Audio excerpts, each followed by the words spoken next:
E como você vê para continuar esse trabalho? É continuar formando essas pessoas, trazer os imigrantes, refugiados para trabalhar junto, para isso seguir até depois da Edna? Até depois da Edna. A embaixada hoje ela é 1 trilhão de vezes mais forte do que eu, do que o meu trabalho.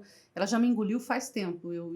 Tá tudo certo comigo, mas ela já engoliu tudo que eu era antes da embaixada. Já foi, né? Ela é isso hoje e vai muito além.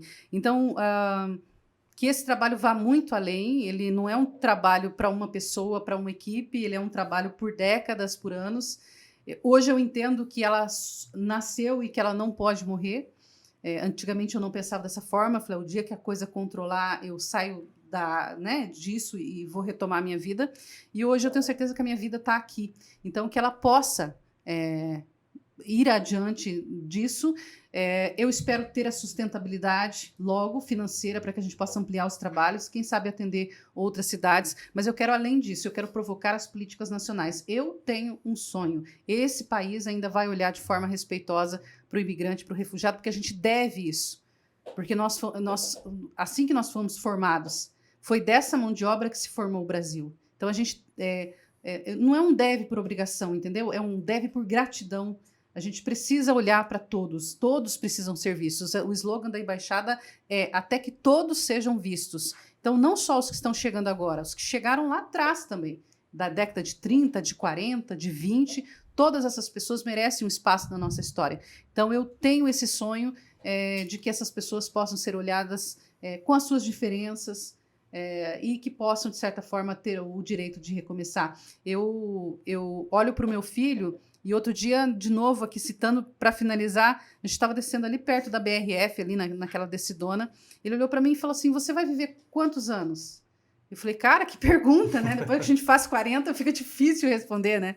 Eu falei, por quê? Ele falou assim: não, você vai viver muito ou pouco? Eu falei, filho, se depender da perspectiva da nossa família, as pessoas morrem com 60, 62 anos, não tem uma longevidade. Ele falou, falta quantos anos? Eu falei, eu não sei te dizer quantos anos faltam para eu morrer. Mas eu falei, mas por quê? Você está preocupado em ficar sem a mãe? Ele falou assim, não, eu queria te dizer que quando você morrer, a embaixada vai continuar exatamente como é. Fiquei emocionada. É isso, entendeu? É o único ser humano no mundo que eu gostaria de impressionar, encantar, é o meu filho. O restante é importante, soma muito, mas fazer aquele cara brilhar os olhos é fundamental na minha história. Então, não era medo de ficar sem mãe, era preocupação quantos anos eu tenho para me preparar para tocar isso. Para continuar E esse eu nunca trabalho. incentivei, eu só levei junto. Esses dias eu fui atender uma situação de violência e eu não deixei ele sair da van. Eu estava com o conselho tutelar e tal, e não deixei ele sair da van. Fechei a van, deixei ele lá. E ele ficou emburrado, um dia mais ou menos. Aí, a segunda-feira, ele falou assim: Posso fazer um pedido? Quando você for atender uma situação perigosa, eu posso descer da van?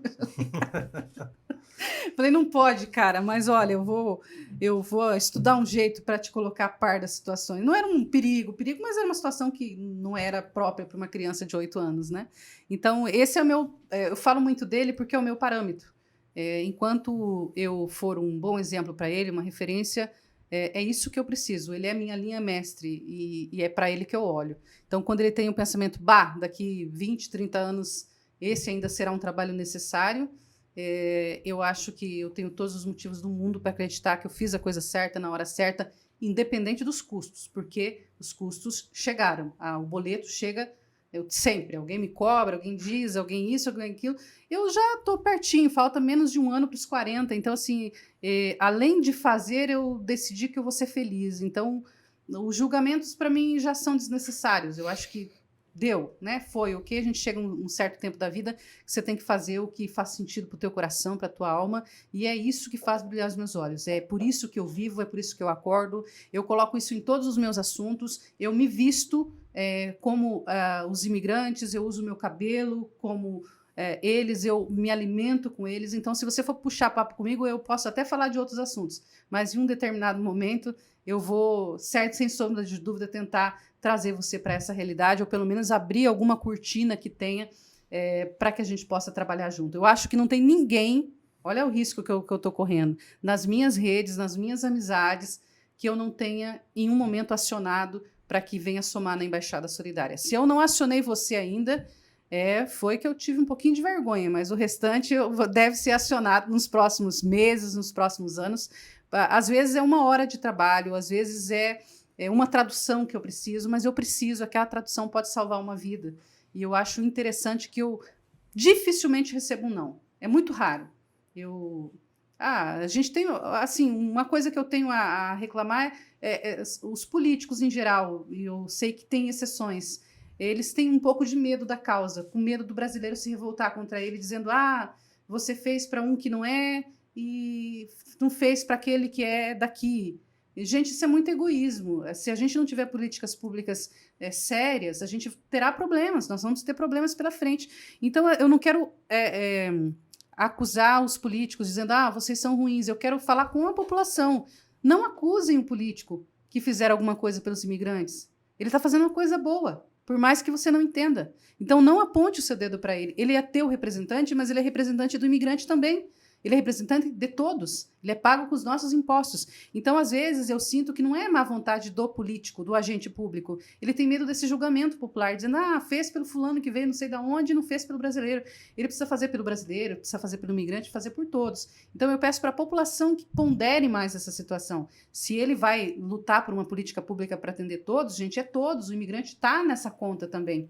Então, isso vai ser bom para todos nós, para todo mundo. Então, ao invés de eu apontar para os políticos, eu quero pedir para que a população tenha essa consciência. Ele está lutando por uma associação. Deixa ele lutar. Nós, em Toledo, temos mais de 100 associações. Se os caras tiverem uma associação, o que vai impactar na nossa vida? Por que ele não pode ter? Por que ele não pode ocupar aquele espaço? Então, é uma questão de humanidade. E sem os agentes políticos, a gente não vai ter progresso, porque eles que fazem as leis, eles que aprovam as leis, então a gente precisa desse reforço. Então, quando você vê o seu vereador, o prefeito, o deputado, o presidente da República falando de uma política migratória, fazendo alguma coisa para que melhore essa situação, entenda, saiba que ela é essencial e que a gente precisa discutir políticas públicas para que possam atender as pessoas, porque senão nós ficamos desamparados, a gente não tem quem leve adiante isso, as leis, os projetos, para nos auxiliar de forma mais efetiva, né?